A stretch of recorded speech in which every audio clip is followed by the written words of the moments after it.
"No fear," answered the tailor. "They haven't touched a hair of my head." But the horsemen would not believe him till they rode into the wood and found the giants weltering in their blood, and the trees laying around, torn up by the roots. The little tailor now demanded the promised reward from the king, but he repented his promise, and pondered once more how he could rid himself of the hero. "Before you obtain the hand of my daughter and half my kingdom," he said to him, "you must do another deed of valor. A unicorn is running about loose in the wood, and doing much mischief. You must first catch it." "I'm even less afraid of one unicorn than of 2 giants. 7 at a blow, that's my motto." He took a piece of cord and an axe with him, and went out to the wood, and again told the men who had been sent with him to remain outside. He had not to search long, for the unicorn soon passed by, and one perceiving the tailor, dashed straight at him, as though he were going to spike him on the spot. "Gently, gently," said he, "not so fast, my friend." And standing still, he waited till the beast was quite near, when he sprang lightly behind a tree.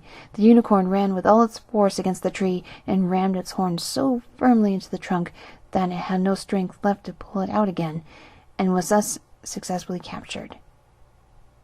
"Now I've caught my bird," said the tailor, and then he came out from behind the tree, and placed the cord around its neck first, then struck the horn out of the tree with the axe, and when everything was in order, led the beast before the king. Still the king did not want to give him the promised reward, and made a third demand. The tailor was to catch a wild boar for him that did a great deal of harm in the wood, and he might have the huntsman to help him. "Willingly," said the tailor. "That's more child's play."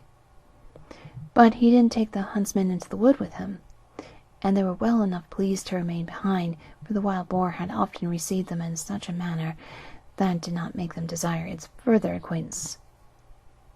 As soon as the boar perceived the tailor, it ran at him with foaming mouth and gleaming teeth, and tried to knock him down.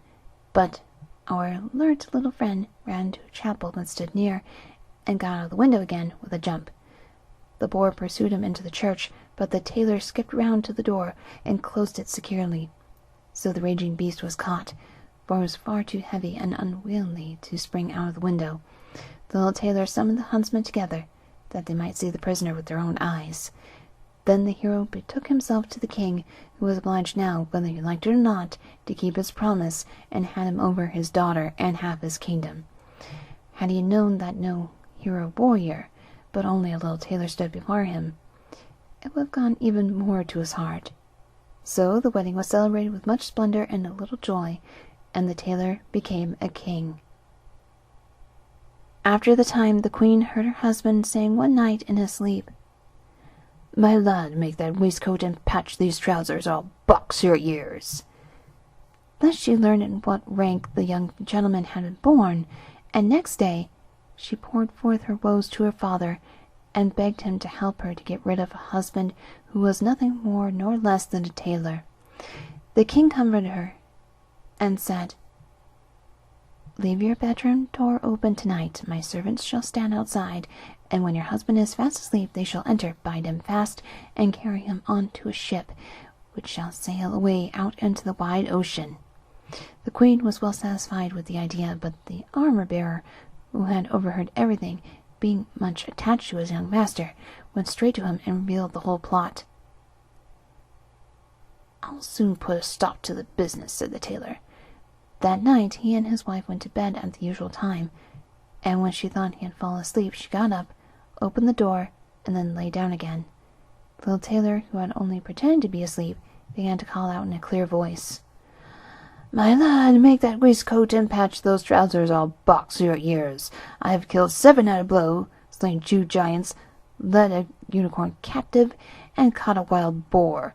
Then why should I be afraid of those men standing outside my door?" The men, when they heard the tailor saying these words, were so terrified that they fled as if pursued by a wild army, and did not dare go near him again.